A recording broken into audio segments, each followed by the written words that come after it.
Hello. Hi, Jeff. Hey, Jeff. Hey, Alex. Yeah, I know.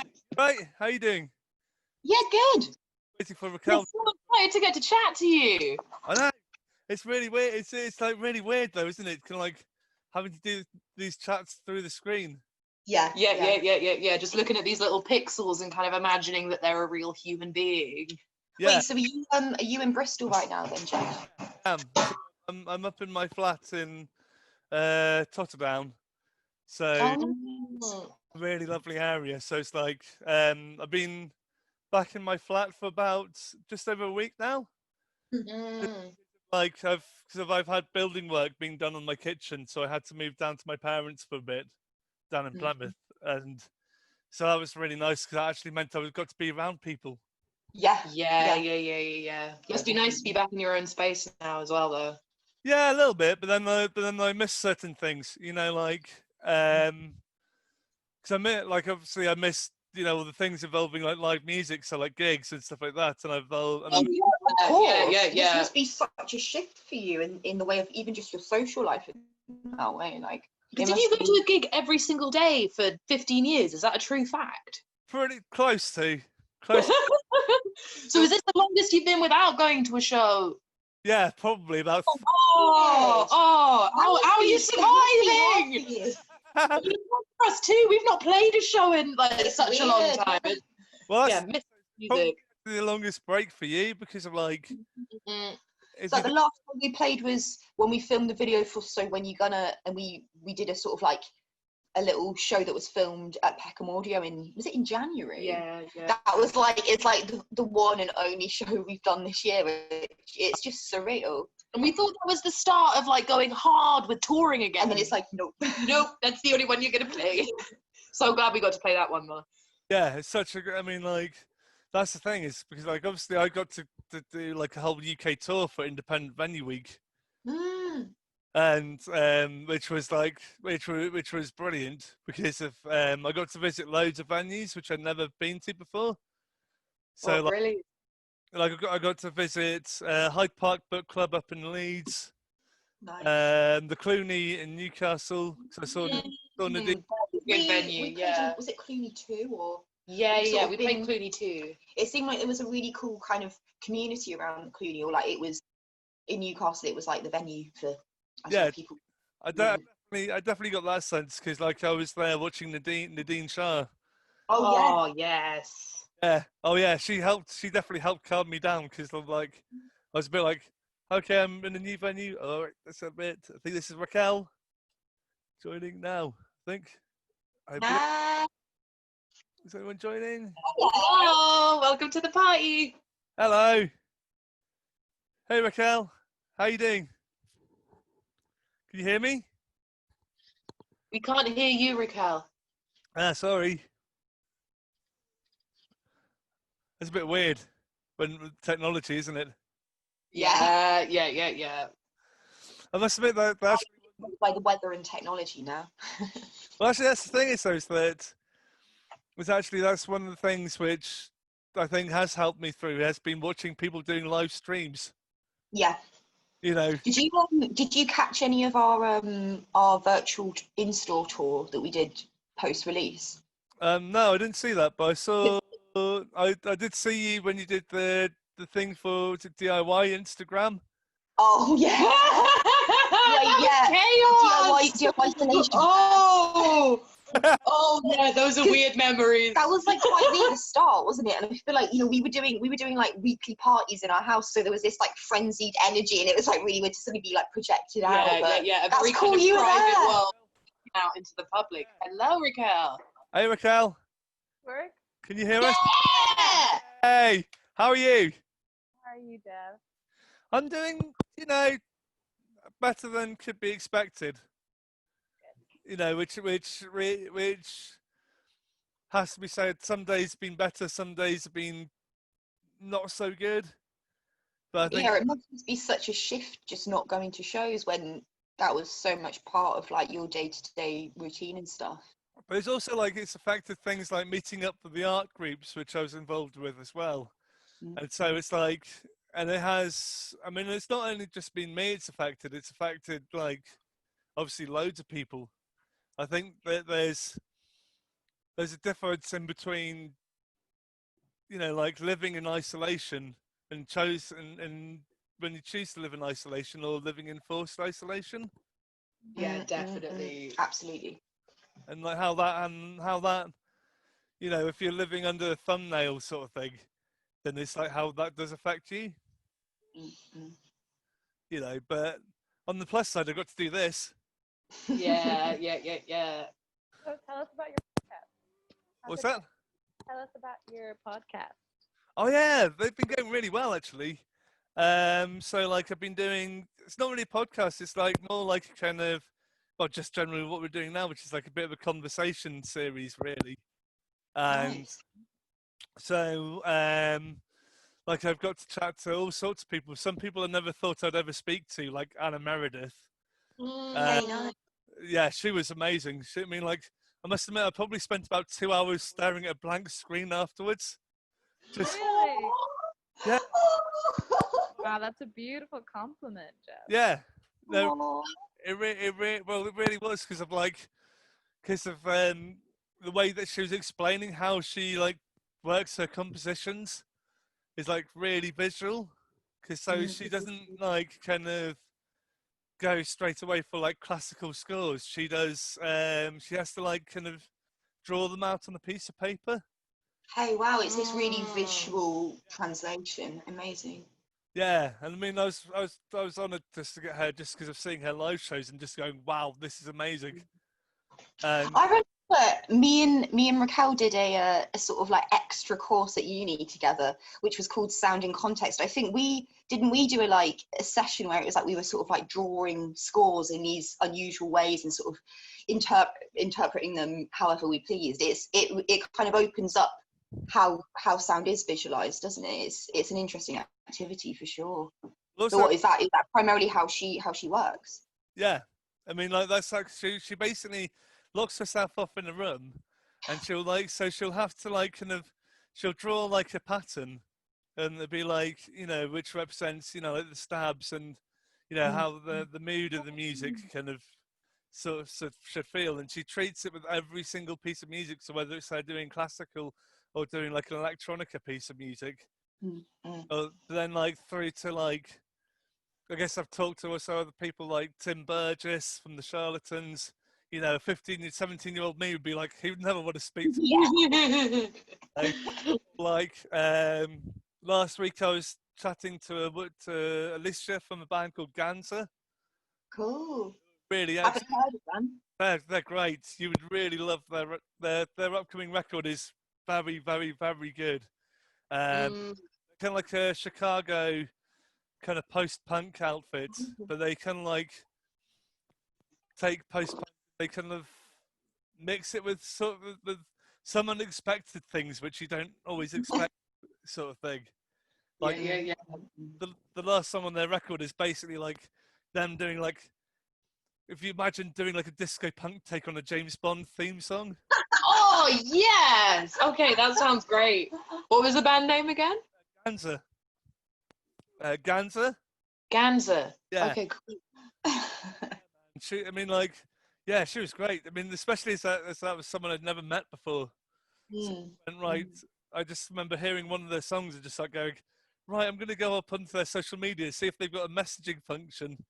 And it's like, right, I'm going to drop them a couple of messages and then just see what happens. That's really cool. But that's very much been like the attitude of doing these things. Has been like, right, chuck me in the deep end and see what happens. Yeah, absolutely. That's a really good attitude to have, isn't it? Well, I think, just you know, you never know what you're gonna get if you don't try. yes, You never know what kind of interesting conversations you'll have if you don't, you know, send a message. yeah, and it's very, Yeah. Dropping lines and seeing what catches. yeah, but it's also like I found that, you know, the past few years that I've been lucky and I've been very supported in some of the things which I have done, you know, and like that. So like, you know, with like doing things through like kind of art, whether it's like kind of filmmaking or stuff, which has basically really boosted my confidence. And so the whole attitude has shifted from, oh, maybe I can't do this, to frick it, let's just throw me in the deep end and then see. Yeah, that's so amazing. And like literally, Jeff, like obviously you are a living legend. You know, me and Alice both grew up going to gigs in Bristol. You were there. Yeah, an You were always absolute there. like fixture of that scene. And it is so amazing how kind of embraced and uplifted by people in music. It's it's so good to hear you're swimming around in the deep end. It's so good to be in the deep end with you. Isn't it like kind of, it's amazing just to see how, you know, through music people can grow. Yeah, exactly. Yeah. Exactly. I think that's, you know, like, whether it's because of having, you know, supportive environments, you know, like places like, you know, I'm lucky with Bristol and Brighton and stuff like that, do have very support, I think do have, well, comes to me as very supportive atmospheres. Wait, so have you been down to Brighton quite a lot to shows then? Because obviously that's where we formed. Yeah, not really. I've come down for the Great Escape a few times, sort of thing. That's fun the way you can just walk everywhere. Yeah. Joy of Brighton. Yeah, no, but I've always got that kind of, I guess there's like kind of an atmosphere which does promote creativity. Mind you, I say probably about Iceland sort of thing. Whenever I look at some of the Icelandic artists, you know, as if in, well, like as if in, obviously I'm going to mention Björk because of like, she's someone who always does spring to the top of my head when I think of like really forward thinking, boundary pushing artists sort of thing. Yeah, I mean, she is. but it's like, because she's also doing a live, like a kind of concert series, where she's playing with like over 100 different musicians. I know. She's doing it in August. Wow. Here. Yeah. Basically celebrating different, because she usually tours with a different ensemble every time. Yeah. The last one was like a choir with 40 high school kids. It was a high school choir. No, her last one was actually with the 12-piece all-female flute ensemble. Wow. Yeah, I went to that show. Yeah. A And she friend had, of mine is in the flute. It was really cool seeing her. yeah. She usually plays in the symphony. And she's Yeah. quite a respectable symphony player. And it was fun seeing her like with this kind of like adventurous dome that she had created for her last tour. I mean, one of the things I love about her is the fact that she does bring her own world to life. It's like, no matter wherever she's playing, it's like as if, right, you're going to experience what Björk wants to make you experience. You know, so it's like, so obviously, like the last time I saw her, she had the huge inflatable lotus flowers. She had like the flute section. She had, was it Arca and another guy who's doing like the electronics at like the very back sort of thing. And yeah, there's always this like kind of, I guess, vast sense of imagination. She also is very good at taking ownership, which I quite enjoy about her music. I was talking about her yesterday because she sort of started this kind of Tumblr, on socials, this campaign about showing behind music desks, women working behind the scenes in music, engineers. Years ago, when a big article came out and she was credited as a producer to her album, even though that she had produced a majority of the album alongside with us. Oh wow! And she, instead of her sort of taking a backseat, just went full on. Yeah. Started talking about female musicians not being for their production work, and also female producers sort of being aside and showing visibility in production. And by talking about this, it led to this huge social, it was a few years ago, social campaign about female identifying producers and engineers, posting pictures in the studio. Yeah. This is a place for us to visualize it. So Yeah. that made me think of her. Which is definitely a very powerful message to be sending out, and quite an important message, really, when you think of it. Like, especially like, because quite often when people think of music, they tend to think of nerd white males, really. You know, whereas like, I mean, I probably count myself as one of them, to be honest. But you know, as if in, yeah, quite often when people think of, or like when they think of like music production in terms of like, I guess it's in terms of, I don't know what I'm talking about, to be honest with you, a little bit, but I guess that in terms of like, because you don't often hear many female record producers. Yeah, it's just a really patriarchal system, sadly, and it's like, you know, us choosing to work with Marta Sologny, who produced So When You Gun It, and you know, a team of incredible women. Yeah. Grace Banks engineering, and Heba Kedri mastered it in New York. It's like it's offering these platforms and these opportunities to be supporting equality in the industry, which is just, it is ultimately like a boys' club and has been for way too long. And I think it's something where it's just hopefully other artists can make change in this way, sort of down on the ground, by making these choices that do support equality, rather than, like you say, kind of going with maybe the I don't know, the expectation that it just is like a man's world in that sense, and that's just not right. Yeah, and I very much agree with you, to be honest. I mean, like, I guess because I was speaking to like Alicia from Ganza, and they've been working with like Mia Clark from Electrolane on their record sort of thing. And Wait, was she producing? yeah, Cool.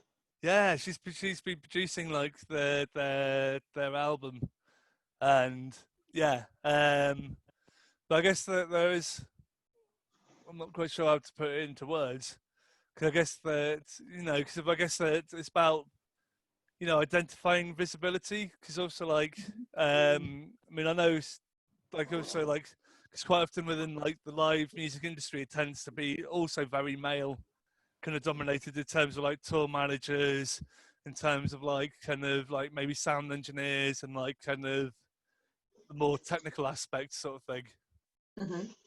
Yeah. And I think there's something to be said about how if you're kind of only pushing diversity in artists, then that then becomes like a really kind of tokenistic, just kind of tip of the iceberg healing of a situation. You know, it's like, it's super important to normalize production roles and kind of like backstage roles for people that aren't men in the music industry, you know.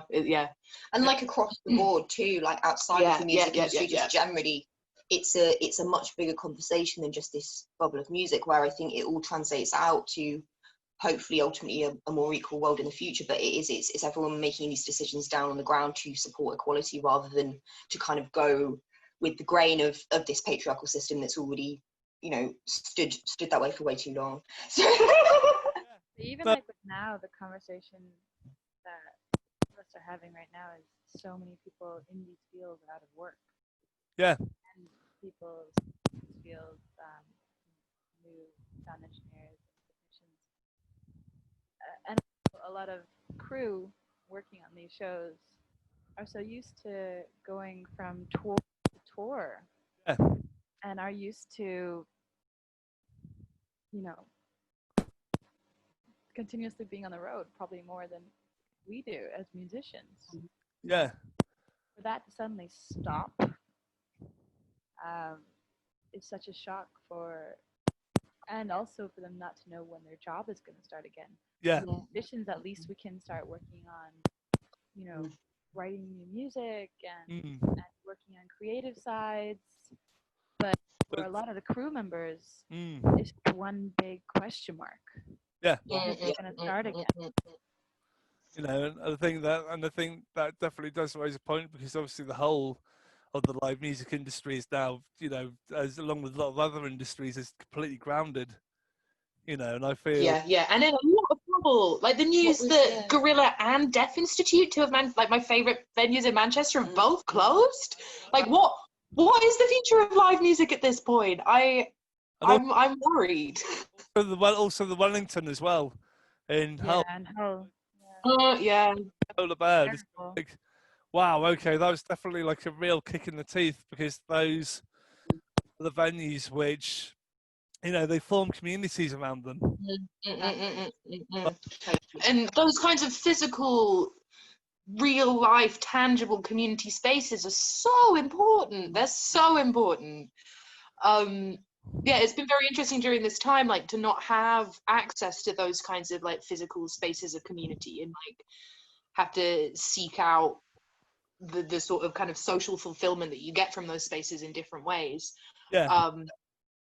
But yeah, just really curious about how it's going to come back. But I also think there is an opportunity here to sort of be more conscious with how we engage with those spaces when we do re-enter them, to kind of figure out how to make that space more like open and welcoming for everyone. Or like, yeah, I know as artists we're definitely thinking about how we can do that.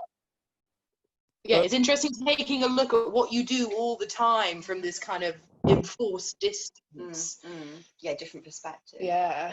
There's also the other thing is that, because I mean, I look at obviously spaces like the Exchange, which you guys have played, and I look at, because I designed a T-shirt for them, like for their fundraiser, where basically I did like a cartoon version of my fist with all the wristbands. Oh. It's like you've got an iconic wrist, Jeff. Yeah, do you know how many bands you have on there? Have you counted them? About 30 plus. Damn. It must take a really long time to dry after you like have a shower. Just get used to it. It dries when it dries, you know. Yeah. Does its own thing. Yeah. You coexist. Like my hair sort of thing. My hair dries when it dries. The wristbands too. Yep, yeah, definitely. I mean, like, but I feel really scared for like places like the Louisiana and like, you know, places even like the Old England, for instance, which have been pivotal to like supporting like live communities in Bristol, sort of thing, for kind of quite some time. I also think people really realize what a terrible effect this actually has on the entire community. Definitely, people who attend community events and gigs at these places do. But if I look at Iceland, for example, like Reykjavik, just in the past 10 years, like from when I was a kid going to shows to today, it's many of these, I'm going to call them middle-sized venues. Yeah. But capacity from 200 to 800, 900. Yeah. Sort of under 1,000, but more than 200. Middle-sized venues. They have disappeared in Iceland because the spaces were bought up by hotel chains. Yeah. And they were basically just changed to hotels because of the growing tourist boom that came here. Yeah. But the thing that we see now is this is actually having a huge effect on the music scene. Yeah. That there are less bands. There's quite a bit of rappers and solo artists coming, but a lot less bands. Yeah. And I think it is because of the lack of places to play. That you could playing like a small venue under 200, you have to book a concert hall. Wow. There's no like in between there, and that you need these, like, even for like if we talk about us and you saw us first at Louisiana. Yeah. You need to walk up the stairs to build your community and to sort of it's not a rocket. No. And you don't want the rocket because you want to invest in the community, and that's the beauty of being able to sort of walk up the kind of the ladder, I guess, but in venues of sort of really enjoying the small spaces in the middle, and when the time comes to go to a concert venue, then it's a normal time. But to not have that is actually had a terrible effect on the planet. I And think, that's my fear in Manchester, to be honest. yeah. I mean, my fear is, you know, kind of like similar-ish with Bristol because obviously, like, I mean, we're lucky with several of the venues that they can adapt. Like the Louisiana's started opening up as a pizzeria. So, Oh, really? Okay, good. well, you know, that's how that if it helps them, you know, pay their rent, sort of thing. Exactly. And so, like, and then like obviously, like the Exchange have still got the cafe, sort of thing. I think they're reopening up that really soon, and then obviously upstairs you've got like Specialist Subject Records as well, who are all part of the Exchange, who will help, you know, pay the rent, sort of thing.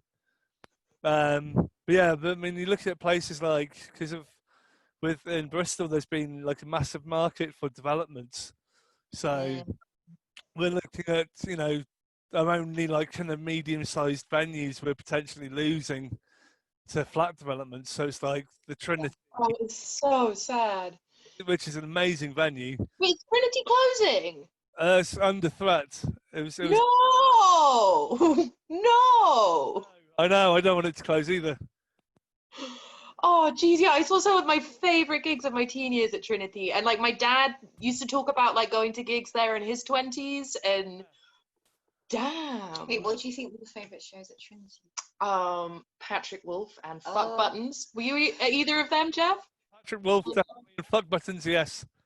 I was at Also, a sneaky little insider fact is Patrick Wolf actually stars in our video for So When You Gonna. There's a point when he makes out with our big mouth, the cameraman. He came down to that show, so it's a funny full circle moment there. Yeah, but no, but yeah, Patrick Wolf. What the hell? What's going to happen to him? Really? He's still making music. I saw him play in a different church in London at the start of this year. Joke, isn't it? That's such a bad comment for me to make.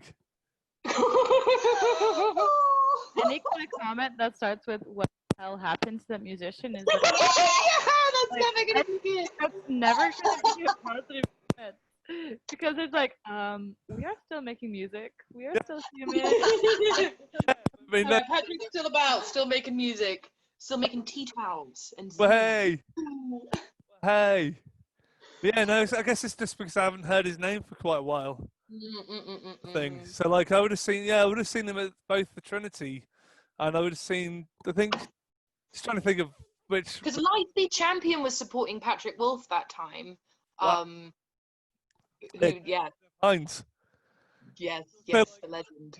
With Fuck Buttons, that was Factory Floor who was supporting, I think. Yeah, Wait, yeah, they were both at so the same good. show? Yeah. Oh, funny. You know, that's Tim Burgess's wife. Is Oh, Colts. I didn't know that. Yeah. So it's like, yeah, it was really weird because the first time I kind of almost met Tim Burgess, he was roadieing for Factory Floor. Oh, amazing. I didn't recognise him. I was watching them play it. It was like an early version of Simple Things, and he was playing. They were playing at the Thakla. No, Nice. I was probably freaking out, kind of dancing. I kept on seeing this guy, you know, like kind of dressed in like slightly scruffy overalls, and like kind of almost like a black, like kind of cap on and some spectacles. And he just kept on staring at me really weirdly whilst I was probably freaking out. I almost ended up on the floor, I think, several times. Wow. Because I was probably kind of, when I say I was going properly for it, I definitely was. But yeah, it turned out to be Tim Burgess. I've only seen one show at Thekla. Amazing. We've also never played Thekla. Yeah, I want to play Thekla. Hey, you've got to play Thekla. Yeah, we Venue on boat. What could be better? That's true. Although, to be honest, like, the venue you are booked in, is it next year, SWX? Yeah, Yeah, don't know that one. I'm excited to see it. It's a kind of play. It used to be like it still is kind of like a kind of slightly dodgy central club, but they got kind of like brought out by some quite well off people, and the sound in there is really good. Oh, amazing. So it's dodgy with sound. No, it's just like this. That kind of stuff. Oh no,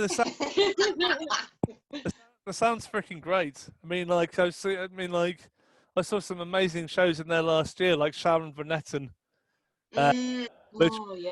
Her new record, well, I guess that was released last year, it was just incredible, wasn't it? I think we caught a bit of her at Glastonbury last year, and it's just like so powerful. Like, she was working with John Congleton, I guess he produced a lot of it, and it's like, oh, it is just gorgeous. Yeah, that kind of like gorgeous, deeply discordant and uncomfortable, but yet completely like powerful and streamlined at the same time. And like in the live setting, the way you really feel those vibrations and those slight sort of moments of dissonance in the synths, and like, yeah, that record. Did you enjoyed the show, Jeff? Yeah, she was great. Yeah.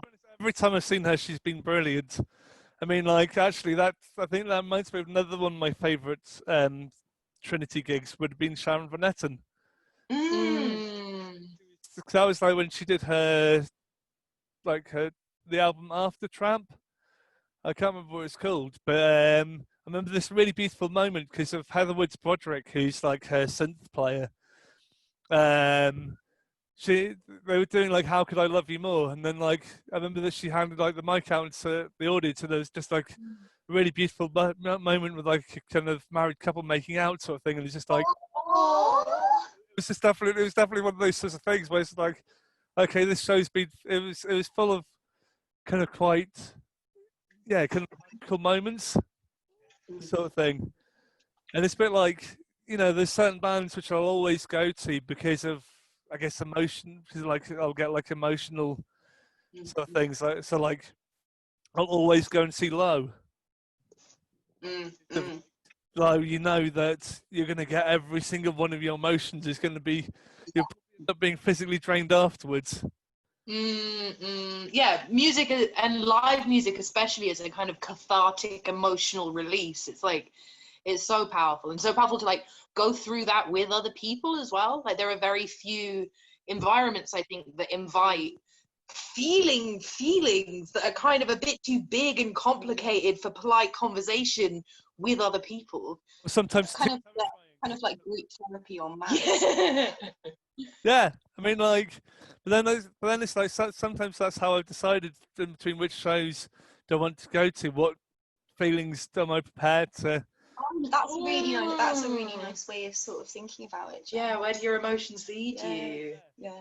Like, I mean, there's been certain artists which I've seen once and I've just gone, right, I'm never going to miss them, because either because I've picked up like a kind of like a real energy from it, or like for instance, there's an American kind of rapper called More Mother, and I've seen her like 3 or 4 times, and every single time it has been pretty amazing. But I've had to brace myself because I knew that with her experiences, it's deliberately uncomfortable, sort of thing. So her whole thing is like kind of, I guess that she's someone who definitely lives her art, because of like she talks about things like.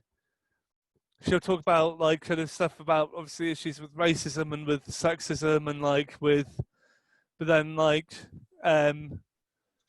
possibly one of the most hardcore shows I think I've ever seen is probably one of her gigs. Amazing. Yeah. She'll like real emotion. Well, yeah, but then she'll deliberately ask people challenging questions. So yeah. So she was playing at the Exchange. She decided to be. Because she was touring supposedly with like an orchestra, but the Colston Hall who were putting on the show were just like, no, we can't afford that. So she basically decided to do a floor show, and she basically deliberately got on everyone's faces. But she, like I remember there was one point, because I'd gotten into like kind of drawing at gigs. Oh, amazing! Bella does that. Yeah. I love drawing at gigs. Great, man. It's so interesting, like capturing things that are moving so fast. But I had this brilliant moment where she had used her body to literally pin me up against the wall. But she's. Oh yeah, that's what I mean. Like, so when I say that she was deliberately getting into people's faces, it was like very much like, okay, and then like she'd be like kind of in between some of the songs, she'd be asking questions like, right, so So I've been walking around Bristol. I've seen loads of white pearly buildings, beautiful buildings. But where the fuck did you get your money from? And it's just like, yeah, Yes. yeah, Yeah. What paid for Bristol? yeah, A lot of fun. yeah. And I guess it's just like being able to, I guess like it's that sort of feeling of being in an audience and then feeling that same feeling. Yeah. Or like that you're equally part of this conversation of the happening, and it's about the back and forth with everyone in that room and everyone sharing in those moments, or you know, in those moments of provocative, like whatever. It's like, I think, yeah, the live show was magical in that sense. But then also I think it's also about, in a really good way, trying to think of how to word this actually, because I think that sometimes what you do with the whole girls to the front sort of thing is basically you like seek to create something positive, and it is about like kind of, I guess, identifying people in a certain way, just say, look, you can do this. And we're all in this together. Yeah. Yeah, and I think thinking about redistributing space and what spaces it shows is quite interesting. Or like, yeah, really interesting thinking about this artist that you're talking about, like using kind of overstepping boundaries in terms of personal space as a way of like disrupting space within the show environment. And like inviting people to the front at shows, it's disrupting space and like what you expect from that space, because like a live environment kind of can be anything and kind of anything can happen. Oh Jesus. Yeah, but yeah, no, I 100% agree with you that live environment can be anything. I mean, like, especially when you look at, I mean, some of the more unusual venues that there are in this country, because every single one of the venues, to a certain extent, apart from maybe some of the bigger rooms, definitely have their own character and characteristics. So it's like whether you go into somewhere like the Grain Barge, which is like this kind of, I guess, small boat venue in Bristol, through to like even Ali Pali sort of thing, they all have their individual kind of characteristics about them. Yeah. And you're filling that space with vibrations and everyone's just vibrating around together. It's like amazing. I mean, I finally went to Ali Pali last year. Finally went to a show at Ali Pali. I went to see Idols. Oh, really? Bet that was big energy. That was a fun show to try and draw. Oh, can you tell us about your drawing at shows? Like, do you do observational drawing, or is it more just kind of picking up on the energy? I've got a few here, so quite often I'll be drawing. Oh, please share. So I'll be drawing the musicians as they're performing. See if I've got any good ones. I've got. Let's find one. Here's the one I did on More Mother. So I don't know if you can see that. Oh wow! Yeah. Wait, what are you using to make the marks and stuff? Is it? I love the color story. Tip pen. Oh, okay, because it almost looks a bit like watercolor or something. It's like, how the hell do you watercolor at a rock show? I have a water pen. So. Like, some of the. Wait, so is that? Does it have color in the water pen, or is it like you put? I put I've brushed tip pens, which I put like the odd few marks on, and then I'll go over it with water. Oh, amazing! Yeah, I use brush pens, and I really like the way you can layer with that. But yeah, great. I mean, yeah, using the water to kind of bleed that out, that's amazing. Yeah, no, it's let me think. I mean, this one's like they did like Askiers as well. Oh yeah, beautiful. Yeah, that's a really lovely show. With the colours, Jeff, can I quickly ask, is it a lot about obviously what you sort of can visualise a lot of things when you are present with music, and the frequency can sort of trigger colours in your mind's eye type thing? Are you basing the colours in the images on what you kind of see and experience through music, or is it? Oh, amazing! That's amazing.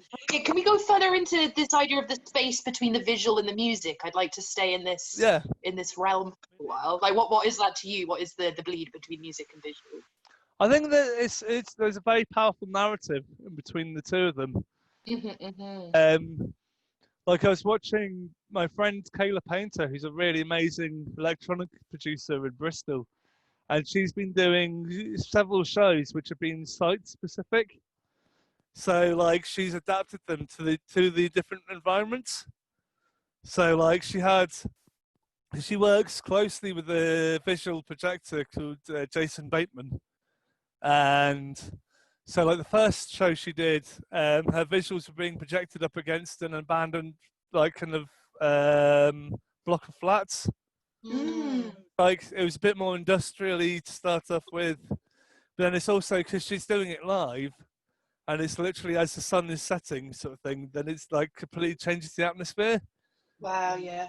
And she did another one where it was out in the countryside, where projections, like I think they'd found, I think it was somewhere just outside of like kind of Bristol, something. It's like really lovely field, but you're watching the projections, and then just like as it was getting darker, the more intense it was getting, the more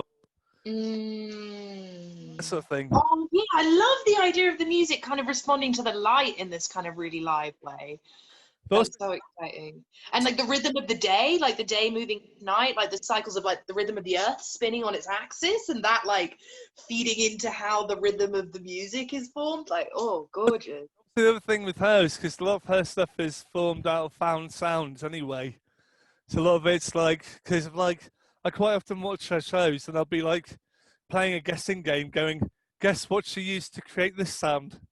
Or like kind of, you know, like so every now and again you'll hear the sounds of like children crying in the background, or like so like from our nephews or something like that, and then but then all of a sudden you'll hear sort of sounds and go like, oh, was the sound created in like a bathtub, or was the sound created by rolls of tape? Because I literally did see her do a show where she was recreating one of her tracks literally by ripping an entire roll of tape.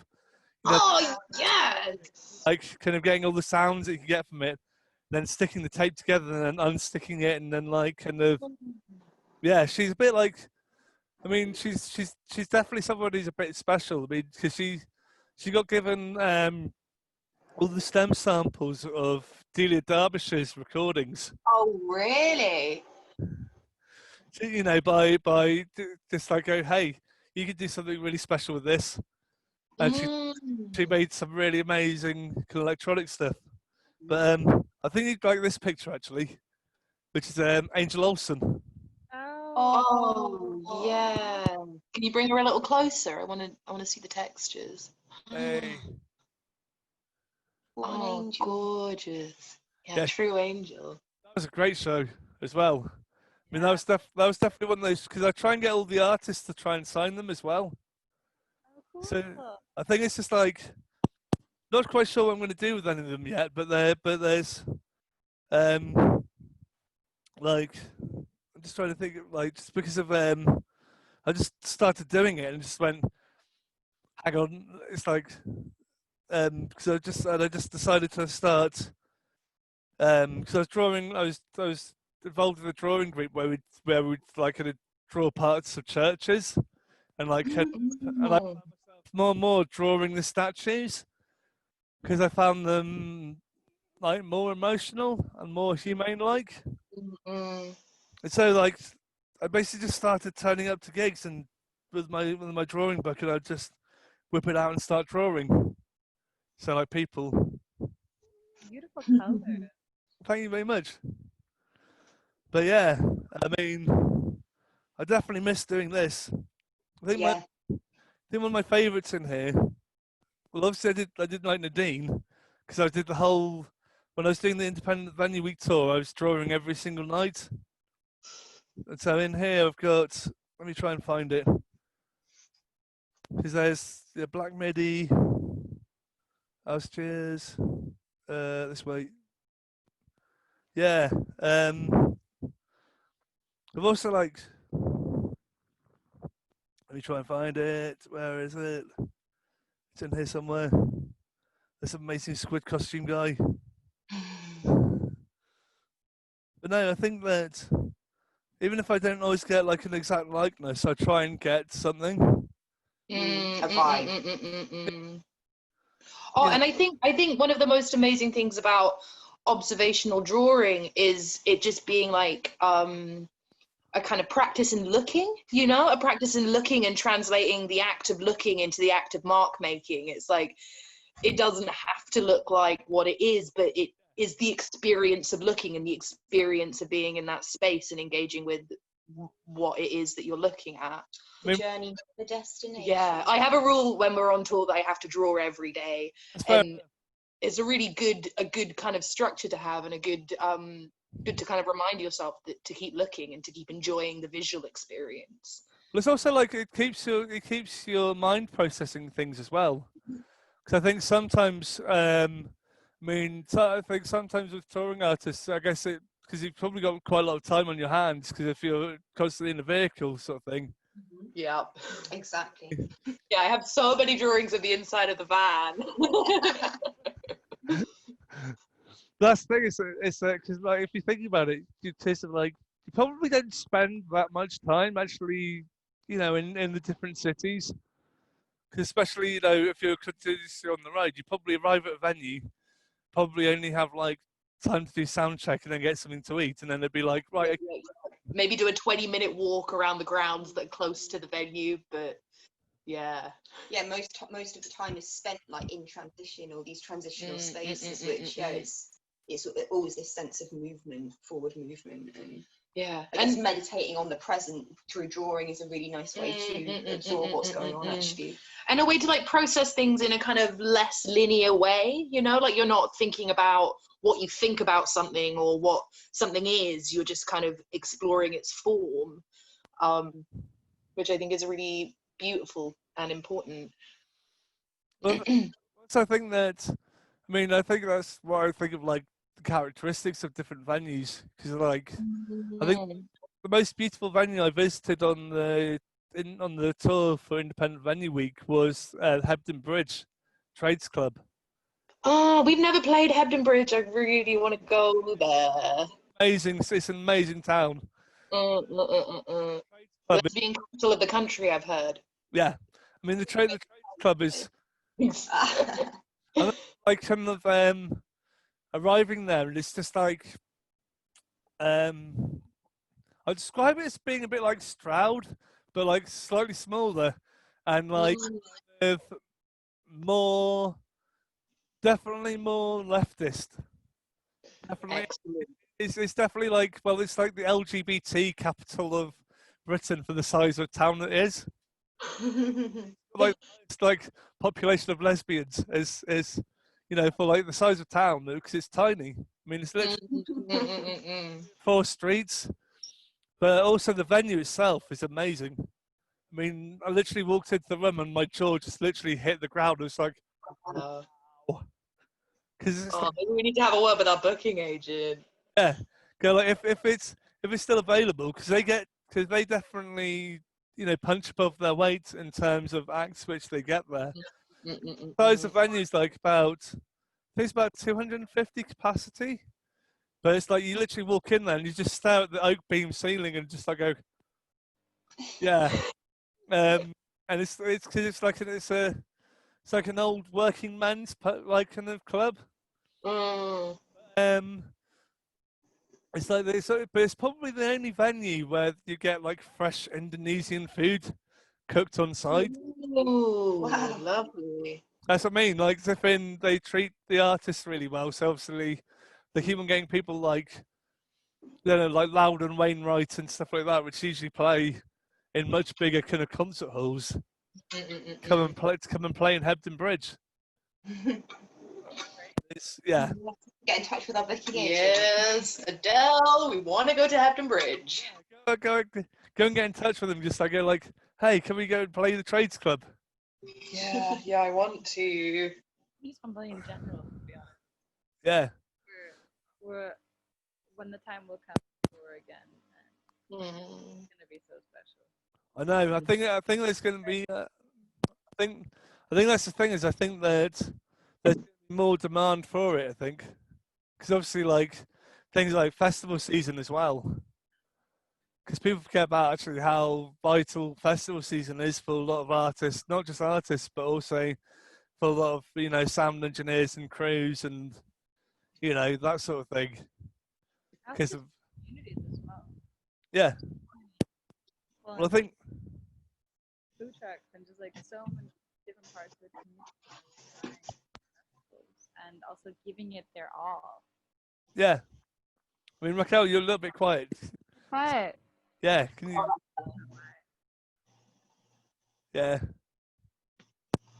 Would you mind saying that again? Am I still quiet? Oh, that's good. That's very good. That's good. I just fell out. Yeah. I'm saying like festivals also part of the local community. So many people volunteer, have food trucks and sort of local talent as well. Yeah. It's so vital. That's actually one of the things I love when I moved to England and especially started bands was to see the vastness of festivals happening in every single town all around the UK because it's not like that many places around the world.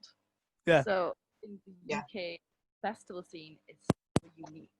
Yeah. Because it brings the entire community together in town. I mean, even Wedmore has a festival, right? Yeah. It's called a Harvest Home in Wedmore. It's not quite a festival, but it's a Harvest Home. Didn't you say you saw the Wurzels? Yeah, on the 30th anniversary, they put the Wurzels. Absolute Sunset Classic. Oh, Jeff, are you clapping your hand? Have you seen the Wurzels play, Jeff? No, I haven't seen them play, but I did see it. But I mean, like, but I do agree about like kind of festivals, how they do bring kind of communities together. Like, I mean, because obviously, like my first festival would have been Ashton Court Festival. Oh, me too. Yeah, my first one was when I was 12 years old, which was 1995. Headlined that year.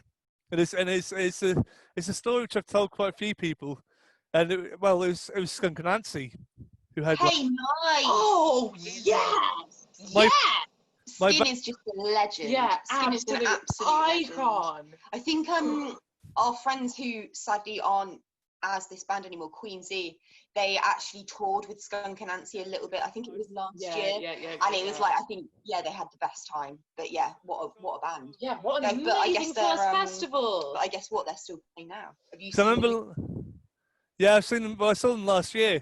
Oh, cool. Oh, did you see Queen Z? Yeah, I literally sprinted back from Green Man, literally kind of having to kind of pack up all my stuff, including my records, because I've become like a resident DJ at Green Man. Yes, Jeff. DJ Perfect. And then so I literally had to peg it home, drop my records off, and then peg it down to the academy. I was like, right, because to tell you the story with Skunk and Nancy and Ashton Court, was I was supposed to be meeting my mum and my sister, and my mum would always take me to things like, I guess she took me to like dance camps and like kind of hippie festivals sort of thing,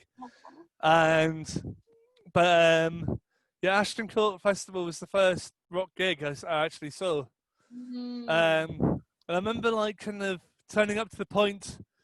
Well, this is the story which I tell. It may not always be entirely the truth, because we went there because like we had friends in Bristol, and we were living in the middle of Gloucestershire, because I grew up in the Cotswolds, and as I remember it, I remember kind of going off around the stalls because I was obsessed with fossils and I was obsessed with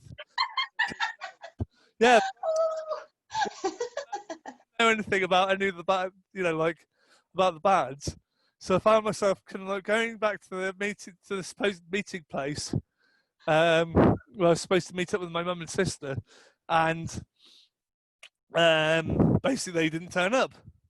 So I waited around, spotted one of our friends from Bristol, sort of thing, It's been like, well, where are they?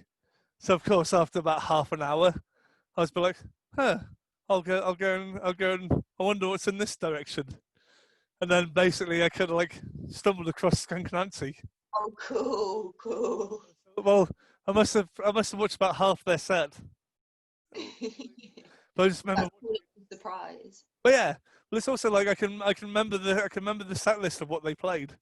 Oh yeah. And was that the start of your love affair with rock shows? Was that the seed of it? And the end of your love affair with fossils. Yeah, is that when you switched from fossils to rock and roll? Yeah, from like physical rocks to musical rock. Yes. Kind of always had, you know, like a love of music sort of thing, but then it's more when that took more center space. It's like, yeah, the 45-minute drive home was basically me going, she had a powerful voice, didn't she, Mum? Oh yeah, she does have a powerful voice. Because if you think about it, it's like being 12 years old, being exposed to something like that, where you are so, you know, like kind of big, heavy-sounding rock band, being fronted by a black bisexual singer, and then like kind of like hearing her sing, you know, especially like the first album, so it'd be like kind of Selling Jesus and like kind of like stuff like Little Baby Swastika. And it's like, wow, okay, that is, you know, kind of quite Powerful. Yeah. quite heavy, hard hitting stuff. It's such a good place to start. Yeah, but then I only recognised them because I watched Top of the Pops the week later, and they were on there. Hey, cool. So, Look up then. yeah, I recognised them because of their bass players headbanging. I was like, that's what I was watching. Right, okay. I think that's how people sometimes recognise Dreamwife. That is absolutely radical moves. I've had to really like set some rules with myself about what I'm allowed to do in terms of headbanging though. Like no longer am I allowed to like just let my legs snap. Yeah. Like, you know, you just let it go. You just let it go and you just give into it. Nuh-uh, not safe. Not safe. I'm gonna really hurt myself. We were like constantly experiencing like, whiplash on tour. We had to like just Yeah. get into pre-show stretches and stuff. It's- Yeah, and figuring out how to bring the biggest show with like the least damage to your physical bod. Oh yeah, Jesus Christ. I mean, like, I think my technique would be always bend the knees. So it's more like, Yeah. Keep that springy like center of gravity. No, like locked knees. Yeah, you don't want to lock your knees. That's dangerous. yeah. So it's like different, but then like then it takes away a lot of the whiplash because you're continuously moving your whole body. It's like you suddenly got suspension. Yeah. That human suspension. Pretty much. That's how I keep going. Oh, thanks We'll for have letting to us try in that on your out, secret, yeah. Jeff. Yeah, well, no, it's just like something which I noticed because I've obviously me being a big person, I kind of headbang. I used to I still do headbang quite a lot, but you know, I definitely woke up a few days where I couldn't even move my neck. Yeah. Oh, but I remember going to shows as a teenager and like all I wanted to do was like mosh really hard, to like move really hard and be in that like sweaty body filled space, and like it was always like you'd spot you and how hard you were going, and like that was the part of the room to like gravitate towards because that's where the energy was highest. Like Usually yeah. to the side of the wall sometimes. Yeah. I guess like especially being like such a kind of cool person, you've also, as well as losing yourself to the music, you also have to kind of be aware of the space that you're taking up and like not hurting other people and stuff. I mean, I never intend to hurt people, but it's just sometimes I remember like kind of accidentally kind of like to fling my arm out or something, accidentally elbow someone and be just like, yeah, because of like obviously not having, you know, or not always having great spatial awareness. But I mean, I do try my best. So quite often, like I'll find my spots at the venues, which usually would be like the Louisiana. I'll tuck myself into the left-hand corner, you know, kind of like by the PA stack. Because then, like, I've got something which I can, if it kind of gets too wild, I can hold on to. You know, because there have been a few shows in there where I've been like, how the frick is this venue still, you know, like, especially when things have really, really kicked up in there. Yeah, but the physical force of that many people in such a small space can be like really frightening sometimes, or like, yeah, such huge energy when everyone's like colliding. Yeah, I mean, I remember like having to form part of like a human wall when the Locust played there, Wow. kind of the hardcore band. Yeah, that was definitely that was definitely one where literally pretty much everyone in the front row had to form like a kind of like a human like arm chain barrier, and literally kind of have their feet up against the stage, just to stop things from getting too overly crazy,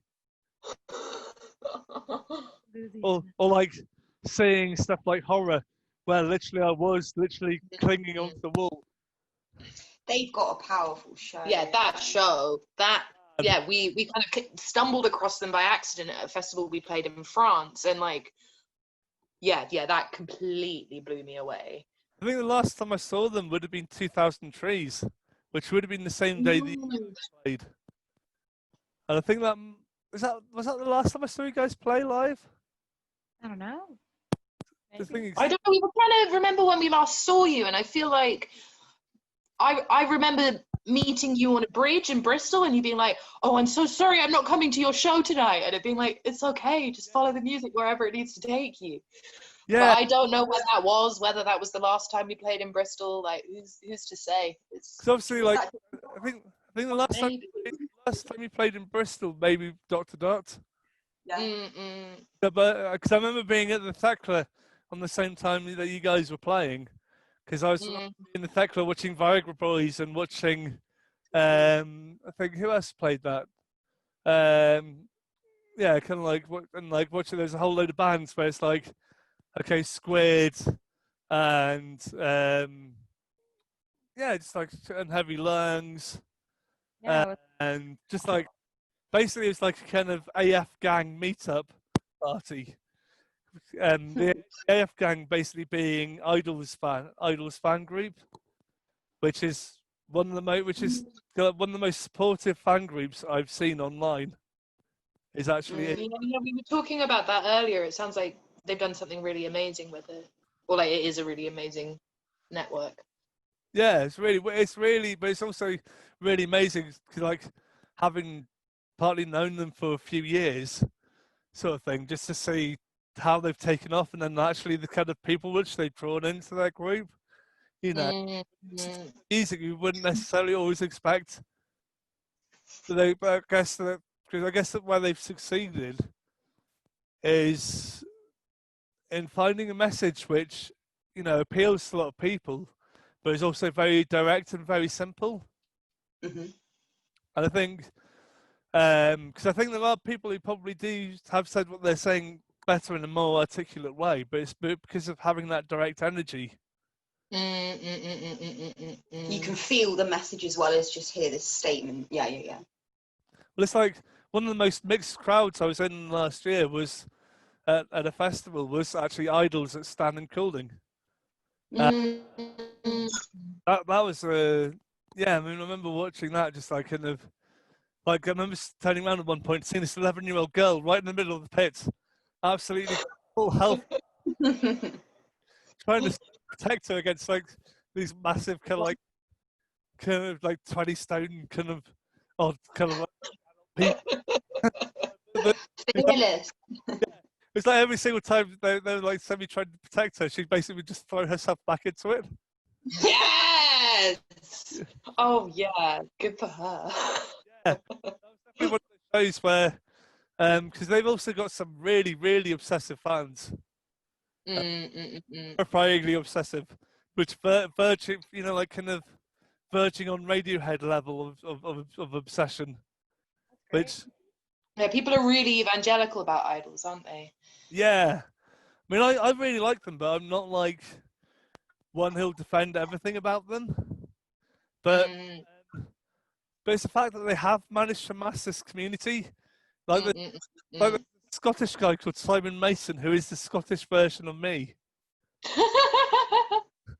Me, but he flies a lot more internationally. And he'd seen them twice on the leagues.